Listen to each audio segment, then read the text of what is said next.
Now that was quite a press conference. Bruton Smith, not quite at his finest, but pretty sharp. Humpy Wheeler, he didn't want to talk about Humpy at all. Short, snappy responses, jumped in a black car and drove away. After he spent a half hour talking about his latest surprise, buying Kentucky Speedway.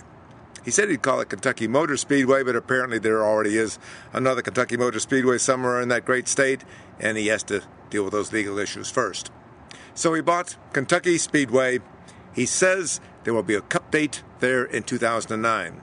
Where it's coming from, wouldn't say.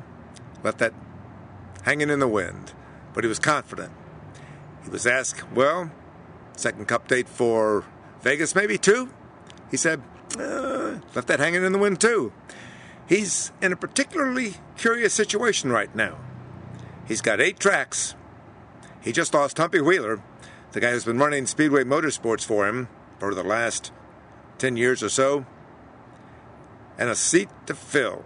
Who's going to run his empire? Well, we talked to some people about that today, and they say that the way Bruton has structured his racetracks, the 7 he's got right now, they're all almost independent fiefdoms, little independent operations that don't really respond to a central authority, unlike the France family. The France family likes to have their fist on everything. They run everything very centralized out of Daytona. They try to decentralize a little bit. They put Brian Sperber in charge of the Far West out of Phoenix. Grant Lynch runs the Midwest out of Talladega. But generally, they keep a close watch on things. Bruton, on the other hand, he lets his track promoters do their own deal. Chris Powell, Las Vegas, Ed Clark, Atlanta, Jeff Bird up at Bristol, Steve Page out at Sonoma, Eddie Gossage, of course, down in Texas. They all get to do their own thing, and he lets them alone.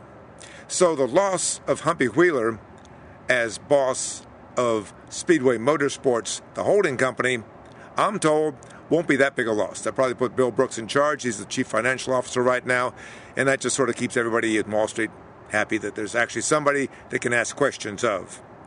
The question of who's going to take over Charlotte Motor Speedway, Lowe's Motor Speedway, the track that has been Bruton's bedrock ever since he built it in 1960, and since he took it back over in 1975, looks like it's going to Marcus Smith, his son, 34 years old. Marcus has been doing a lot of work on marketing. Don't know if he's ready to run a racetrack, but I guess we're going to find out. He's got Laurie Wilkes as his number 2 if he takes over, and she's pretty sharp at the whole deal. Shouldn't be a problem. Charlotte's doing a good job. What is going to happen with Kentucky, though? The lawsuit. This becomes very, very interesting. The lawsuit, Bruton says, is not part of his deal. Jerry Carroll was here at Lowe's Motor Speedway today to talk about the deal. He says the lawsuit, they're not dropping it. So Bruton has bought into a racetrack for about $50 or $60 million that's suing NASCAR over antitrust issues. And yet he says they're unrelated. Let's see if we can sort this out. This is what I'm thinking. Bruton tells Brian France, I've got Kentucky. I can make the lawsuit go away if you let me do X, Y, or Z. I think X, Y, or Z is going to be, let me buy the Mattioli's share of Pocono Raceway, the 2 race dates up there. I take one to Las Vegas and one to Kentucky. And the lawsuit goes away, you got no problems with the antitrust thing. I think that's what Bruton's thinking. Whether Brian's going to buy into that or whether that's even what's going on, we don't know. All we know is that Bruton held court for half an hour, one-liners here, one-liners there. Really didn't say a lot except I bought Kentucky Speedway. It's going to have a cup date. And everything else is speculation.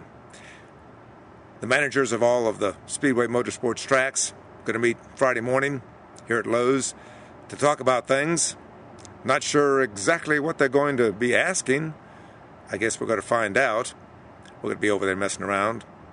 I think the story on Humpy's departure after 33 years as Bruton Smith's right-hand man comes down to several issues. Not just the Saturday night All-Star race, which was really a dog.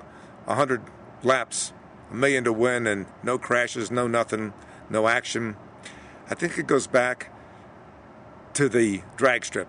I don't think Humpy was in favor of the drag strip. I don't think Humpy really liked the way that Bruton was playing with politics with the threat of moving Lowe's Motor Speedway to South Carolina.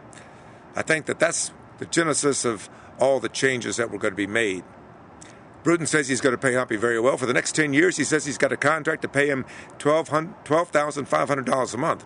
That's about $150,000 a year for 10 years. That's not too bad for having nothing to do with the Speedway. Guess you can go down to Charleston and surf fish or something like that.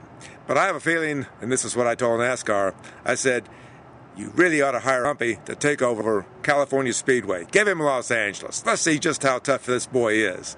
If he can't make California Speedway work, nobody can. That's my idea.